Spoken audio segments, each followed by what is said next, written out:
Le plus puissant séisme jamais enregistré à l'est du fleuve Mississippi, survenu il y a plus de 200 ans, n'est jamais terminé, selon certains scientifiques. La plupart des séismes durent de quelques secondes à quelques minutes, et le record officiel jusqu'à présent est un séisme silencieux à Sumatra qui a duré 32 ans. Cet événement de glissement lent a déclenché un séisme massif et un tsunami. Alors, si c'est vrai que le tremblement de terre de New Madrid envoie toujours des répliques, nous aurons un nouveau nom en tête de cette triste liste. Le tremblement de terre a commencé en décembre 1811, par une puissante secousse dans une partie peu peuplée du nord-est de l'Arkansas. On a ressenti les secousses à près de 1600 km de distance à la Maison-Blanche, et les cloches des tours sonnaient à Boston, encore plus loin. Il a même fait couler le puissant Mississippi à l'envers pendant quelques minutes sur de nouvelles cascades formées par le sol déplacé. La ville de New Madrid, dans le Missouri, a complètement disparu dans la catastrophe.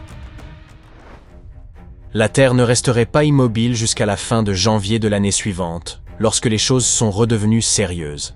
Un énorme tremblement de terre a frappé, cette fois près de la jonction de l'Ohio River et des Mississippi Rivers, juste dans le talon de la botte du Missouri. Les géologues pensent que c'était une rupture sur la faille de New Madrid, mettant encore plus de pression sur la faille de Reelfoot toute proche, juste quand les gens pensaient que cela ne pouvait pas empirer. 2 autres semaines de tremblements ont passé, et la faille de Reelfoot a cédé en profondeur sous New Madrid.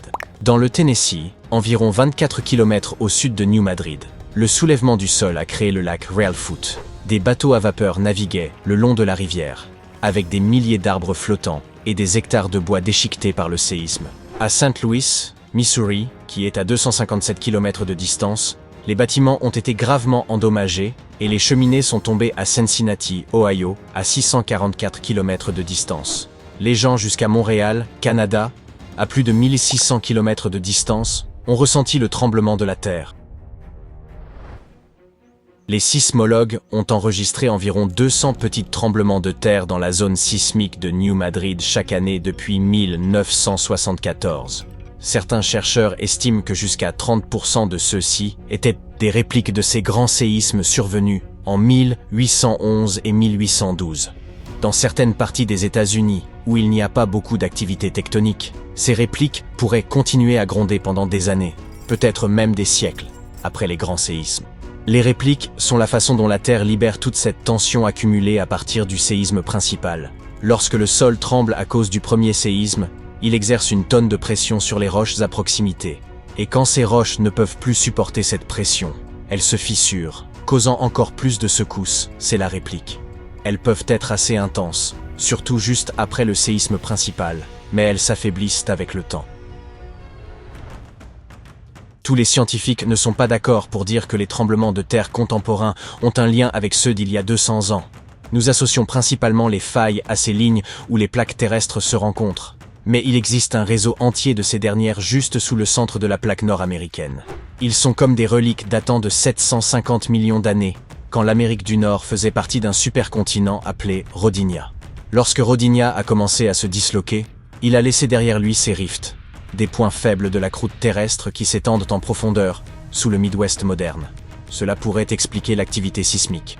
Une équipe internationale de géologues a décidé de jeter un nouveau regard sur 3 tremblements de terre majeurs qui ont secoué l'Amérique du Nord et de mettre fin au débat. Ils ont utilisé une nouvelle méthode mathématique appelée le plus proche voisin. Celle-ci stipule que si des tremblements de terre sont trop proches dans l'espace, le temps et la magnitude pourraient être considérés comme des événements indépendants de fond, alors on suppose que l'un a déclenché l'autre. Selon la manière dont vous observez les chiffres, entre 10 à 65% des récents tremblements de terre dans la région pourraient être des répliques de ces séismes historiques. Et un énorme séisme qui a frappé Charleston, en Caroline du Sud, à la fin du 19e siècle, pourrait expliquer jusqu'à 72% des tremblements de terre dans la région depuis lors. Mais tous les endroits ne sont pas les mêmes, donc le débat scientifique continue. En 1774, l'explorateur britannique James Cook remarqua une lueur au loin. C'était le volcan du mont Yassur, à Vanuatu. Ce vilain garçon crache de la lave et des cendres depuis ce temps, et il est fort probable qu'il fait cela depuis bien plus longtemps. Le volcan est en état d'alerte depuis octobre 2016, ce qui signifie que les choses sont vraiment instables là-bas. Ils ont même délimité un rayon de 610 mètres autour du cratère pour maintenir les gens en sécurité. Il y a eu des éruptions de faible à modérée intensité, projetant des cendres, des gaz et de la vapeur, et quelques explosions plus importantes qui ont propulsé des matériaux hors du cratère. Les images satellites ont détecté quelques points chauds de panache de dioxyde de soufre, montrant que Yassur mijote toujours une grosse tempête là-bas. Stromboli, l'une des îles volcaniques près de la Sicile, détient officiellement le record du monde Guinness en tant que le volcan en éruption continu le plus long. Il a fait un spectacle de feu pendant plus de 2400 ans de suite. Les anciens marins l'ont surnommé le phare de la Méditerranée. La plupart du temps, Stromboli se contente de cracher des éclaboussures. Mais de temps en temps, il fait couler de la lave ou projette des fontaines modérément hautes. Parfois, vous pourriez aussi apercevoir des éruptions provoquées par la vapeur.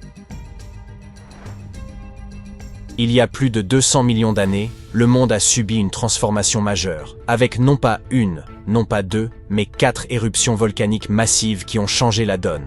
Tout cela s'est passé en Vrangellia, un large morceau de terre qui était autrefois un supermassif volcan s'étendant à travers ce qui est aujourd'hui la Colombie-Britannique et l'Alaska.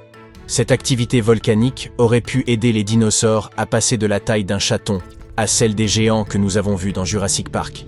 Elle a déclenché une saison de pluie de 2 millions d'années. Elle a rendu le monde entier chaud et humide, et les dinosaures l'ont tout simplement adoré. Les chercheurs ont creusé profondément dans les couches de sédiments sous un ancien lac en Chine pour découvrir ses secrets. Ils ont trouvé des traces de cendres volcaniques et de mercure, des signes clairs de ces éruptions épiques. Il y avait des signatures de carbone montrant d'énormes pics de niveau de dioxyde de carbone, rendant l'atmosphère chaude et la pluie tombant à verse. Tout cela s'est produit en 4 impulsions distinctes, chacune déclenchée par ces monstrueuses explosions volcaniques. Il y a un endroit dans un parc national non loin de Sydney, en Australie, où un incendie fait rage profondément sous terre depuis au moins 6000 ans. On l'appelle Burning Mountain, et c'est un feu de couche de charbon, qui brûle son chemin à travers une couche de charbon sous la surface de la Terre. Une fois que ces feux souterrains commencent, ils sont quasiment impossibles à éteindre. Cette boule de feu mesure jusqu'à 9 mètres de large et est extrêmement chaude. Mais il n'y a pas de flamme, elle couve. Le feu progresse lentement à un rythme d'environ 1 mètre par an. Un agriculteur du coin l'a aperçu pour la première fois au XIXe siècle et a cru qu'il s'agissait d'un volcan. Les gens qui vivent ici depuis des lustres croient que cet endroit est sacré.